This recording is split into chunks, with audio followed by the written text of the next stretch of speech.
деҳқонон ва кишоварзони мамлакат баробари кишти сабзавот боз дар заминҳои лалмӣ бекорхобида ба кишти полезӣ машғул мебошанд. Камолиддин Ҳаетов тӯли 4 сол мешавад ки дар хоҷагии деҳқонии Тоҳир ба парвариши тарбузу харбуза машғул аст. ҳамчунин дар заминҳо помидору бодиринг, пиёзу картошка ва нахуд кишт намудааст. ӯ мегӯяд ки дар натиҷаи заҳмати имсолаш ҳосили ҳамаи зироатҳо хуб гаштаасту маҳсулотҳои тару тозаро ҳамарӯза вориди бозорҳои маҳаллӣ ва дигар шаҳру ноҳияҳои наздик мегардонад. 4 гектар замин дорам ка ина кишти такрорира тарбуз коридем. Аввалаш ба пиёз корида будем, ай пиёз 60 тонн ҳосил гирифтем. Ина ҳозираш ба тарбуз дадурин тарбуз ба номаш холер, ай 1 гектараш 20 тонн тарбуз гирифта истодем.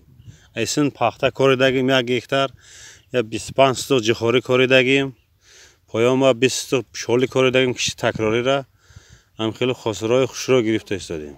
барои ҳосила гирифтан деҳқон бояд хушро обработка кардан дар кор. Акун дориё нағз додан дар кор. Вақташ ба ова да вақташ додан дар кор. Камолиддин Ҳаетов воқеан нозукиҳои парвариши палагро дар заминҳои лабташнаи лалмӣ хуб медонад ва ин таҷрибаро ӯ мурри замон аз худ карда имрӯз онро ба дигар деҳқонон меомӯзонад. Тоби ҷамоати деҳоти дар солҳои истиқлолият зиёда аз 450 хоҷаги деҳқонӣ иборат мебошад.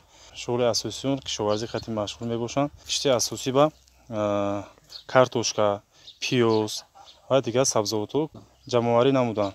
кишти такрорӣ ки шумо дида истодед тарбуз, картошка кишти такрорӣ, шолӣ, ҷугури мураккаб, пахта ва дигар сабзавотҳо кишт карданд. Мардуми тобии ҷамоат назди ҳабикчонда помидор, бодиринг, лубиёгӣ, мошт, нахуд кишқати машғул мебошанд. деҳқонони ҷамоати даствораги истиқлолият мо кӯшиш мекунем ки дар таъмини амнияти озоҳхории кишвармон саҳми худро мегузаронем. аҳли кишоварзони ин хоҷагӣ аз ҳар як порчаи замин самаранок истифода бурда боз ният доранд солҳои оянда заминҳои киштро зиёд карда ҳамчун дар заминҳои бекорхобидаи хоҷагӣ боғи мева бунёд намуда истеҳсоли маҳсулотро афзун намоянд. гузориши Хуршед Ҳалимов, Соҳибнур Абдурасулов аз шаҳри Турсунзода барои барномаи иттилоъотии Навид.